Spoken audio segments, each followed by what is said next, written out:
Hello, and if you two belong to the generation that will never feel completely at ease till they invent a computer that can tap dance, do you get more and more confused by some of the things you see around you these days, like parents taking kids to fast food places, then nagging them to eat slowly, or films that show more sex in 90 minutes than some people used to get in 10 years of marriage?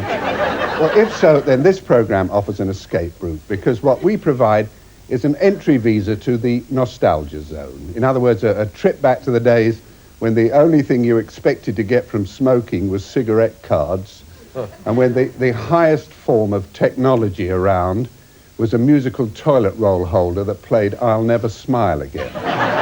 So let's meet the three people who'll be helping us give yesterday the tomorrow look, starting with the distinguished actor whose careers not only brought him stardom in both film and theatre, it also featured the longest-running lawyer's wig in 50s and 60s television, Mr. Michael Denison.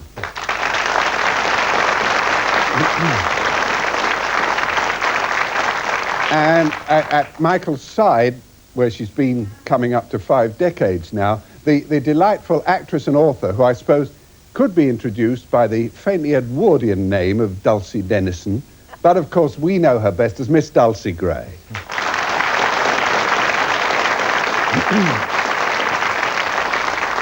and at the far end, someone we're always glad to get out the best china for, the star who is still Britain's best alternative to alternative comedy, Mr. Spike Milligan.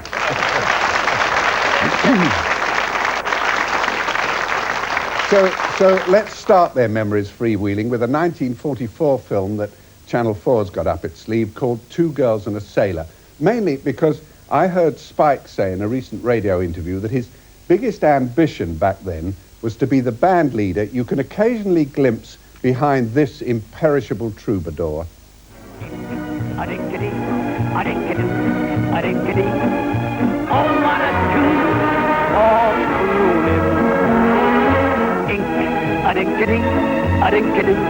a-dink-a-dee.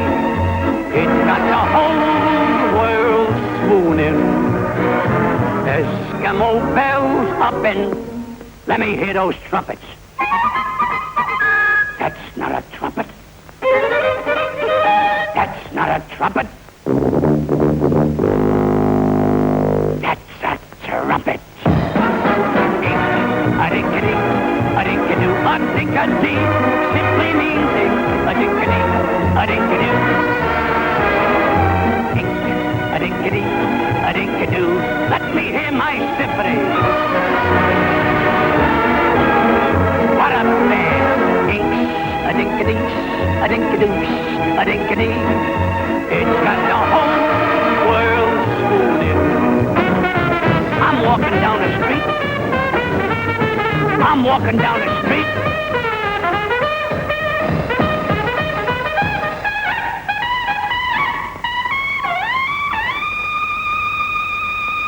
Tell me, Mr. James, now just what did you accomplish?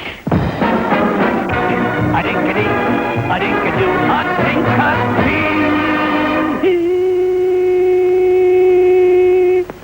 That note was given to me by Bing Crosby, and was he glad to get rid of it? A-dink-a-dee, a-dink-a-dee. Hi, it's Spike. I think you enjoyed that, didn't you? Yes, I did, yes. You did, yeah. Two favourites there. Yeah, well first of all, the guy that was singing, let's just get him out of the way. Yeah.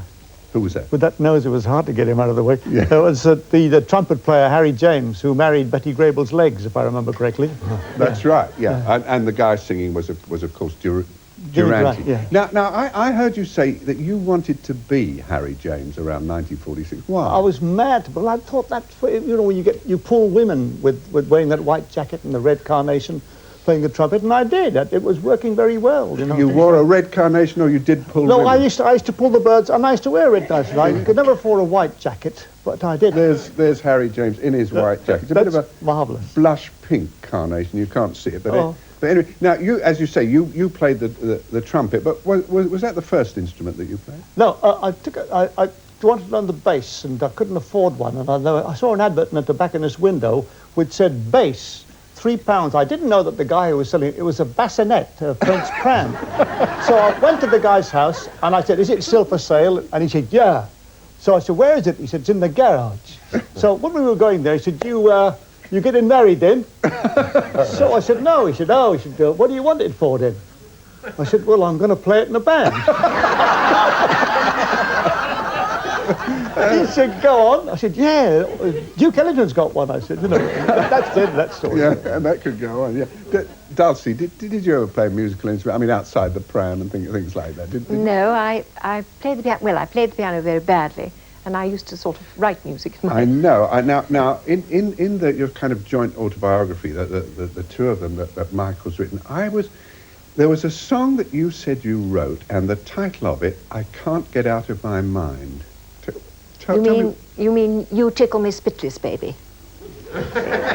Yes, well, it had a... I've been longing to hear just a little bit more of that song. Well, the chorus went like this, if I can remember it, because it's a long time ago.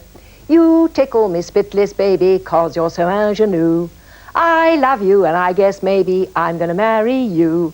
Something in your smile once in a while banishes everything blue. Something in your eyes makes me realize that nobody else could do. You tickle me spitless, baby, and I'm wild about you.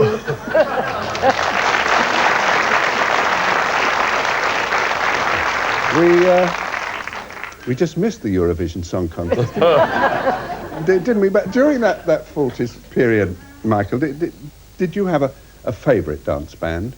Yes, I think we did. In fact, certainly we did. It was Carol Gibbons and the Savoy Orpheans. He was a lovely man. He always used to say, "Good evening, everybody," That's right, in a very breathy way. And he played beautifully. He had a very, very sharply defined piano style. And we always used, during my leaves from the army, we always went to the Savoy. The Savoy Grill was a fascinating place in those days. There was a great brick wall along one side of it with, just brick to anti-blast wall. And the dancing there during leaves was wonderful. In that book, what impressed me about your command of the past was you can remember prices, can't you? Well, they were memorable prices. Oh, they were? Because Dulcie and I used to try and go once a month when we had really no money at all on the town. I still had a white tie and tails from my expensive education, which was long past. And we could go to the Savoy or the Berkeley or the Café de Paris and have champagne and dance and have change of a £5 at the end of the evening. Oh, no. Well, you also claim to be able to remember what Dulcie's wedding outfit cost, or between you could remember. Well, Dulcie remembers it, I think, absolutely. It was somewhere in the region of...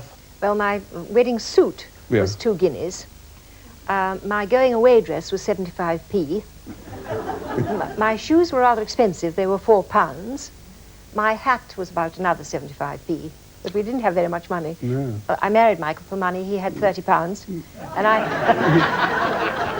You have to pay more than all that for the confetti these days.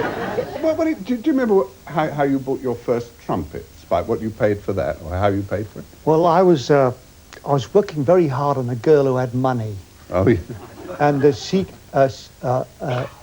I came across with the goods and she came across with the money. And that's how I got my first trumpet. It's still a good principle in life. I'm still recovering. But you actually got quite good with the trumpet, really, didn't you? Yes, I did. I got very, very good with the trumpet. I actually auditioned with Oscar Rabin before the war, and I got the job at Signal, then I got my calling up papers. Well, although that song, Inka Dinka Doo, proved pretty durable, it wasn't exactly the most requested tune of 1944. So let's look at some of the more frequently heard songs that came out that year, and perhaps each of our team would give us a few bars reminder of any particular favourite that catches their eye among the lot of them. Roll Me Over, by golly, I remember singing that in the back of 30 Hundredweight. Yes. Yeah. Yes. So Dulcie, out of all that, some good titles there, aren't there? Good year for songs. Yes, I don't know. Any one of them that you can just refresh people's memories with? Well, how would you like to swing on a star?